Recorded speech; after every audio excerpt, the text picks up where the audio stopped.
अस्सलाम वालेकुम to everyone. आज हम शुरू करेंगे the levels of organisation. 9th class biology lecture number 2 है। तो हम पढ़ेंगे कि लेवल्स ऑफ ऑर्गेनाइजेशन में किस तरह बायोलॉजिस्ट ने बायोलॉजिकल ऑर्गेनाइजेशन बनाई है डिफरेंट लेवल्स पे, ताकि ह्यूमन बीइंग को स्टडी करना और बायोलॉजी में डिवीजन करके पढ़ना आसान हो। हम सबसे पहले स्टार्ट करेंगे सब एटॉमिक लेवल से, मतलब सब एटॉमिक लेवल से हम आहिस्ता आहिस्ता एंड पे एक इंडिविजुअल बनाएंगे, इंडिविजुअल से फिर पॉपुलेशन, पॉपुलेशन से कम्युनिटी और फिर कम्युनिटी से पूरा बायोस्फीयर बना देंगे। बायोस्फीयर इज़ अर्थ मतलब मीन्स। अब सब एटॉमिक और एटॉमिक लेवल क्या है? सब एटॉमिक लेवल से मेन है कि all type of matter are made up of element and each element contain a single kind of atom. पहले हम पढ़ेंगे एटॉमिक लेवल, फिर देखते हैं subatomic level. Atomic level is made के सबसे छोटा सिंगल काइंड ऑफ एटम, और हर एक चीज़ एक स्मॉलेस्ट टाइप ऑफ एलिमेंट से बनी हुई है, that is called the atom. Atom two word से ड्राइव्ड हुआ है। एक है a means not atomic cut which can not be further divided, जो चीज़ फर्दर डिवाइड ना हो सके उसे एटम कहते हैं। Atom are actually made up of the subatomic particle. अब सब एटॉमिक लेवल आ गया। पहले सब एटॉमिक लेवल के बाद एटॉमिक लेवल बनता है, ठीक है। अब पहले अगर अब हम एक तरीके से अगर हम देख लें कि एटम्स क्या होते हैं, atoms smallest particle of element है which can not be further divided, तो एटम हो गया। अब इस एटम के अंदर सब एटॉमिक पार्टिकल्स हैं। अब सब एटॉमिक पार्टिकल्स वो वाले हैं कौन से? वो हैं electron, proton and neutrons. Electron आप इजीली फेमिलियर हैं सब चीज़ों से, इलेक्ट्रॉन, प्रोटॉन और न्यूट्रॉन्स। अब तक 92 काइंड्स ऑफ एलिमेंट्स अकर हो चुके हैं नेचर में। अब इन 92 काइंड्स ऑफ एटम्स और एलिमेंट्स कौन से हैं? जिस तरह carbon, hydrogen, nitrogen, oxygen, sulphur, phosphorus, chlorine, sodium, magnesium, iron, gold, ये 92 अभी तक डिस्कवर हो चुके हैं, जिसमें 16 आर कॉल्ड बायो एलिमेंट्स। अब 16 इनमें से सिर्फ 16 को बायो, 92 में से 16 को बायो एलिमेंट कहा गया, ठीक है। So now they take part in making the body mass of element occur in the nature. इन्हें they take part in body mass of living organism। इन्हें क्योंकि बायो एलिमेंट इसलिए कहा जाता है कि body mass of living organism में ism होते हैं, मतलब ये सब मतलब अगर लिविंग ऑर्गेनिज्म की बॉडी में पाए जाते हैं 16 एलिमेंट से बनी होती है ऑर्गेनिज्म की बॉडी, इन्हें बायो एलिमेंट्स कहते हैं। और इसके out of these bio elements only 6, अगर 16 में से देखा जाए तो 6 जो से हैं, जिस तरह carbon, hydrogen, oxygen, nitrogen, calcium and phosphorus में एक 99%। अगर 16 में से देखा जाए तो 6 जो से 99% बनाते हैं, और जो दूसरे 10 हैं वो 0.01% बनाते हैं ऑफ द टोटल मास। अब याद किस तरह करना है? तो याद इस तरह करना है कि ओनली 6 एलिमेंट जो से, ये तो आपने रखना है carbon, CHON, carbon, hydrogen, oxygen, nitrogen main compound है, carbon, hydrogen, oxygen, nitrogen, calcium और फास्फोरस, ये आपने याद करना है जो 99% है। इन्हें बायो एलिमेंट क्यों कहते हैं? बिकॉज दे बॉडी मास बनाते हैं, ह्यूमन बॉडी में होते हैं। और इसके अलावा अगर रिकॉलिंग में लिखा हुआ है प्रोटॉन, न्यूट्रॉन, आपको मालूम है एटम के अंदर प्रोटॉन और न्यूट्रॉन जो होते हैं न्यूक्लियस के अंदर मौजूद होते हैं, और जो इलेक्ट्रॉन्स होते हैं वो ऑर्बिट कर रहे होते हैं डिफरेंट शेल्स में। और इसके अलावा आपके आगे आ जाता है सब एटॉमिक। एटॉमिक लेवल के बाद मोलिकुलर लेवल। अब molecular smallest particle properties of the compound. अब मॉलिक्यूल क्या होता है? मॉलिक्यूल भी कम्बिनेशन ऑफ एटम होता है। अब पहले मोलिकुलर लेवल पढ़ लें, पहले मॉलिक्यूल्स की भी आपको समझ आ जाएगी। पहले molecular level. Molecular in organism bio element usually do not occur in isolated form, rather they combine through ionic और कोवैलेंट बॉन्ड। पहले जो एटम्स हमने बनाए थे, पहले सब एटॉमिक लेवल था, फिर एटॉमिक लेवल था। जो हमने एटॉमिक लेवल बनाया था, जो एटम्स बनाए थे, वो usually do not exist isolated, अकेले नहीं रह सकते। आइसोलेटेड मतलब अकेले ना, रेदर दे कंबाइन, या तो कंबाइन हो जाते हैं एक दूसरे के साथ और बनाते हैं कोवैलेंट बॉन्ड और आयोनिक बॉन्ड बना देते हैं। इस table particle form search bonding, जो इस पार्टिकल से सर्च फर्ट बॉन्डिंग बन जाए उन्हें मॉलिक्यूल्स और बायो मॉलिक्यूल्स कहते हैं। मॉलिक्यूल्स वो जो नॉर्मल लाइफ में इस्तेमाल होते हैं, बायो मॉलिक्यूल्स वो जो ह्यूमन बॉडी के अंदर पाए जाते हैं। और मोलिकुलर लेवल बन गया, एटम्स आइसोलेटेड नहीं रह सकते, वो या तो कंबाइन हो जाते हैं तो हम एटम का मॉलिक्यूल बना जाते हैं, जिसके अंदर बॉन्डिंग बन जाए तो मॉलिक्यूल बनता है। इसके बाद आके मेन चीज़ आ जाती है, इसकी 2 डिवीजन्स हैं। माइक्रो मॉलिक्यूल्स, माइक्रो मॉलिक्यूल जो कि लो मोलिकुलर वेट होते हैं, जैसे ग्लूकोज और वाटर बिल्कुल लो मोलिकुलर वेट है। और इसके साथ साथ micro molecule, micro high molecular weight and starch and protein और वेरी हाई मोलिकुलर वेट, इनके अंदर बहुत ज़्यादा पावर होती है। ये 2 डिवीजन्स आपने याद कर लेनी है। इसके बाद ऑर्गेनेलीज और सेल। ऑर्गेनेलीज अब तरतीब वाइज चलना है। एटम्स के बाद मॉलिक्यूल्स बन गए। मॉलिक्यूल्स के 2 टाइप्स हैं, माइक्रो मॉलिक्यूल जो लो मोलिकुलर, ग्लूकोज और वाटर। वाटर बिल्कुल लाइट होता है, ग्लूकोज भी लाइट ही होता है। ग्लूकोज की फर्दर डिवीजन होकर वो हैवी मॉलिक्यूल मोलिकुलर वेट बनता है। और लेकिन स्टार्च, प्रोटीन, लिपिड, प्रोटीन बहुत हैवी मॉलिक्यूल है। माइक्रो मॉलिक्यूल हो गया हाई मोलिकुलर वेट हो। इसके बाद आती है ऑर्गेनेलीज या cell level. Biomolecule assemble way and form the organelles. जो बायो मॉलिक्यूल्स आपने पढ़े हैं 16 बायो मॉलिक्यूल, जिसमें से 6 जो से थे मेजर 99% और 10 जो थे वो 1% बना रहे थे। तो जो बायोमोलिक्यूल जब कंबाइन होते हैं तो एक ऑर्गेनेलिस बनाते हैं। Organelles are actually subcellular structure when they assemble to the unit of life कर सकते हैं। और जब ये छोटी छोटी ऑर्गेनेलिस मिल जाती हैं तो ये क्या बना देती हैं, unit of life which is called the cell. Biomolecule organelles के अंदर ही होते हैं। ऑर्गेनेलिस में या तो प्रोटीन फॉर्म करनी होती है या कार्बोहाइड्रेट फॉर्म करना होता है। तो प्रोटीन फार्मिंग या कार्बोहाइड्रेट फार्मिंग में मेन रोल प्ले करती है। और इसके बाद ये type of organise specialised for specialised function. अब ऑर्गेनाइज के अंदर बायोमोलिक्यूल किस तरह होते हैं, क्योंकि ऑर्गेनाइज कैसे बनते हैं, बायोमोलिक्यूल असेंबल होते हैं। बायोमोलिक्यूल्स के जो 16 बायो एलिमेंट्स पड़े हैं, एटम्स पड़े हैं, जिस तरह carbon, nitrogen, oxygen, nitrogen, phosphorus, calcium, chlorine और सोडियम, ये सब मिलकर एक बायोमोलिक्यूल बनाते हैं। बायोमोलिक्यूल जब ऑर्गेनाइज बनाते हैं, ऑर्गेनाइज के अंदर बायोमोलिक्यूल्स होते हैं क्योंकि उसके अंदर जो स्पेशलाइज फंक्शन जिस तरह प्रोटीन सिंथेसिस हो गया, सेलुलर रेस्पिरेशन के अंदर सारे एटम्स इन्वॉल्व होते हैं, कार्बन, नाइट्रोजन, ऑक्सीजन। जिस तरह एग्जांपल में दिया हुआ है माइटोकॉन्ड्रिया अपना cellular respiration, ribosome, protein synthesis. और प्रोटीन सिंथेसिस ह्यूमन बॉडी के लिए बहुत इंपॉर्टेंट है। प्रोटीन, हर चीज़ प्रोटीन से बनी हुई है मेजॉरिटी। अब पता चल प्रोटीन बनाता क्या है, कौन बनाता है, कोई अंदर होगी ना चीज़, वो राइबोसोम स्पेशलाइज्ड है जो कि प्रोटीन सिंथेसिस बनाते हैं। और अगर प्रोकैरियोट और पोस्ट प्रोटिस्ट में देखें तो entire organism consist of single cell. अगर प्रोटिस्ट और प्रोकैरियोट में आगे फर्दर डिवीजन में आपको बताऊंगा, प्रोकैरियोट और प्रोटिस्ट में सिंगल सेल होते हैं, फंजाई में, ऑल एनिमल्स और प्लांट में ट्रिलियन ऑफ सेल होते हैं, हम में और प्लांट में।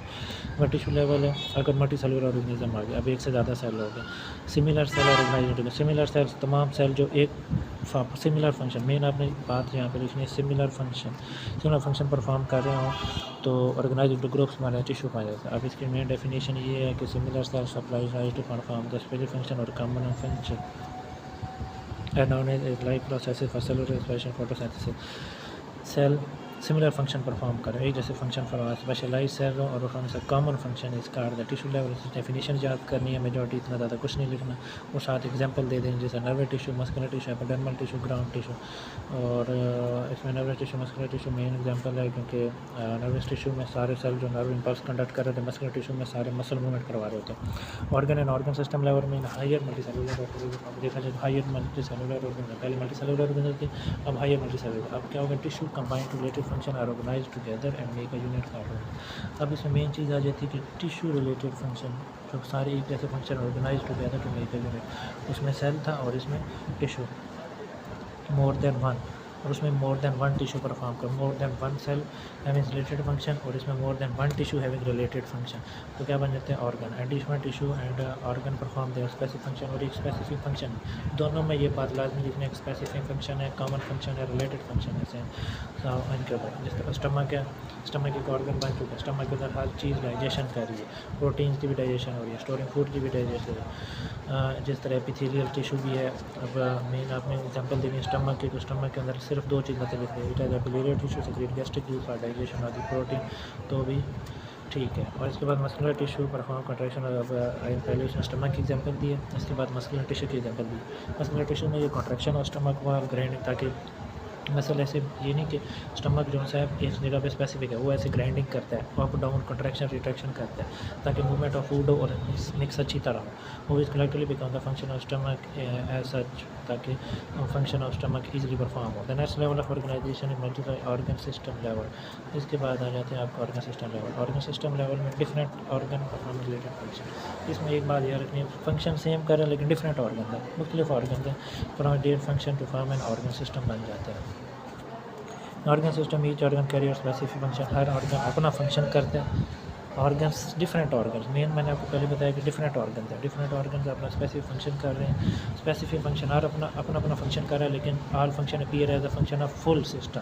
जितना all function all organ appear as a whole function. For example digestive system as an organ system that carry out, आपको बताता हूँ डाइजेस्टिव सिस्टम में बहुत सारी चीज़ें आ जाती हैं। ओरल कैविटी में भी डाइजेशन हो रही है, स्टमक में भी, small intestine, large intestine, liver, pancreas सब डाइजेशन कर रहे हैं। तो ये सब कर अपना सब मेन चीज़ आप इसमें लिखनी है कि different organs are performing their specific function, वो अपना फंक्शन स्पेसिफिक कर रहे हैं, बल्कि function of all organ appear as a function of the organ, लेकिन सारा फंक्शन जो है ऑर्गन का appear as a whole of the organ system appear हो रहा है। जिस तरह oral cavity, stomach, small intestine, oral cavity में च्यूइंग हो रही है, स्टमक में डाइजेशन हो रही है, स्मॉल इंटेस्टाइन में भी डाइजेशन हो रही है, लार्ज इंटेस्टाइन में, लिवर में, पैनक्रियाज में, लेकिन मिलकर एक और डाइजेशन सिस्टम बना रहा है। और लेकिन जो अब एक चीज़ और भी याद रखनी है, सच MCQs आ जाते हैं कभी कभी which compare to the animal plant complex है, एनिमल का कम्प्लेक्स, एनिमल का कम्प्लेक्स है, प्लांट का लेस कम्प्लेक्स है। और इसके बाद इंडिविजुअल लेवल आते हैं, जब ऑर्गन और ऑर्गन सिस्टम कंबाइन टुगेदर तो मिल जाते हैं तो एक डिफरेंट ऑर्गन लेवल बना देते हैं, और आपको डिफरेंट ऑर्गन लेवल ऑर्गेनिज्म बन जाता है जो कि function process and activity of various organ और सिस्टम आर कोऑर्डिनेटेड। अब डिफरेंट ऑर्गन सिस्टम जब ऑर्गेनाइज हो गए तो इंडिविजुअल ऑर्गन बन गया, इंडिविजुअल ऑर्गेनिज्म बन गया, हम बन गया इंसान। जिस तरह अब मैन इंगेज होता है, अगर एक एग्जांपल दी हुई है, man engage continuous hard exercise करता है तो उसमें हार्ड एक्सरसाइज में सिर्फ मसल काम नहीं कर रहे होते, रेस्पिरेशन रेट बढ़ जाता है, हार्ट बीट बढ़ जाता है। तो जब सब डिफरेंट ऑर्गन है, different organ system are organize together, अब इस पर सेम ऑर्गन नहीं है ना, सेम ऑर्गन सिस्टम है, आपने इधर लफ्ज़ लिखने हैं डिफरेंट ऑर्गन है, different organ system organize together पानी हुई है, रेट ऑफ रेस्पिरेशन बढ़ा देते हैं। इसके बाद population level, population study interaction among the number of same species living in the same habitat. Same habitat से मतलब कि पॉपुलेशन लेवल में मेन चीज़ आ जाती है कि ऑर्गेनिज्म रह रहे हैं सेम स्पीशी के, ह्यूमन रह रहे हैं, एनिमल्स एक स्पीशी के एनिमल्स रह रहे हैं। जो एक हैबिटेट मतलब उनकी जहाँ पे खुराक मिल रहा है, उन्हें फूड इजली अवेलेबल है, पानी है, सब कुछ है, मतलब एक हैबिटेट उन्हें मिल रहा है, एनवायरनमेंट मिल रहा है जिसमें सेम हैबिटेट में रह रहे हैं और सेम स्पीशी रह रही हो, और उनके दरमियान जब इंट्रैक्शन होता है, वर्ड क्या लिखना है, interaction among the member of same species भी सेम और सेम हैबिटेट में रहने तो पॉपुलेशन बन जाती है। और located at the same place, easy application definition नीचे वाली याद कर लो। और इसके बाद स्पीशी के ग्रुप ऑफ ऑर्गेनिज्म, स्पीशी में एक सिंगल नहीं आता, ग्रुप आता है, ग्रुप ऑफ ऑर्गेनिज्म जो इंटरब्रीड करे और एक फर्टाइल ऑफस्प्रिंग बना दे। Habitat main in the area of environment organism जिसमें लिव करते हैं और इजीली हर चीज़ अवेलेबल हो। Community level is assemblage of the different, first word ये लिख देना है, community is the assemblage of the different population attractive with one another within the same environment, एक इन्वायरमेंट के अंदर डिफरेंट पॉपुलेशन। कम्युनिटी लेवल में main चीज़ जो है कि आपने लिखने के डिफरेंट पॉपुलेशन कंबाइन हो जाती है। इस तरह फॉरेस्ट है, फॉरेस्ट के अंदर प्लांट है, माइक्रो ऑर्गेनिजम्स हैं, डिफरेंट एनिमल स्पीशीज भी अवेलेबल। इसके बाद हम पढ़ेंगे the biosphere level. The biosphere level the part of the earth inhabited by the organism communities is known as the biosphere. Biosphere में एक अर्थ आ जाती है, अर्थ का जो भी पार्ट किसी भी ऑर्गेनिज्म या किसी भी कम्युनिटी इनहेबिट कर रहे हो, इनहेबिट मतलब वहाँ पे रह रही हो, वहाँ पे हैबिटेट हो, वहाँ पे इंटरब्रीड कर रही हो, ऑक्सीजन प्रोड्यूस कर रही हो। द पार्ट ऑफ द अर्थ, उस जो पार्ट ऑफ अर्थ है उसे कहते हैं biosphere. Is constitutes the all the ecosystem, जिसमें सारा इकोसिस्टम भी आ जाता है, with non living component, trees वगैरह भी और लिविंग कंपोनेंट्स भी, ऐसा कर द जोन ऑफ द अर्थ भी कहा जाता है। इसके बाद सेलुलर ऑर्गेनाइजेशन तो इसी देख लेते हैं। सेलुलर ऑर्गेनाइजेशन वैसे तो अगर ऑर्गेनिज्म को देखा जाए तो 5 मेजर ग्रुप्स में डिवाइड किए गए हैं।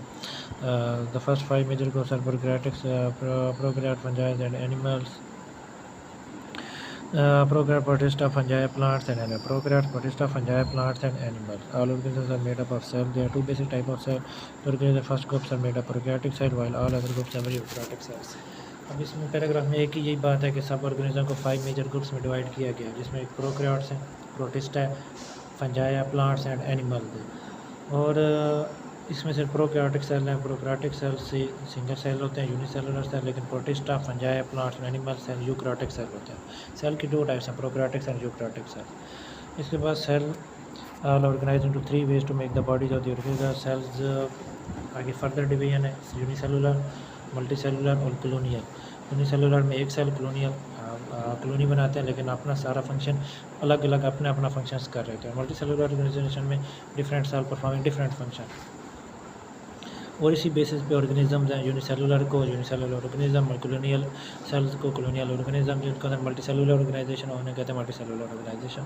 अब यूनिसेलुलर ऑर्गेनिज्म में देख सकते हैं, यूनिसेलुलर ऑर्गेनिजम्स है only cell make the life of the organism, इनमें सिर्फ एक सेल ही होता है जो लाइफ ऑफ द ऑर्गेनिज्म बनाता है, और all the life activity are carried by only one cell. इसमें सिर्फ एक सेल ही काम करता है जो सारे दिन की प्रोसेसेस काम करता है, उसकी प्रोसेसेस।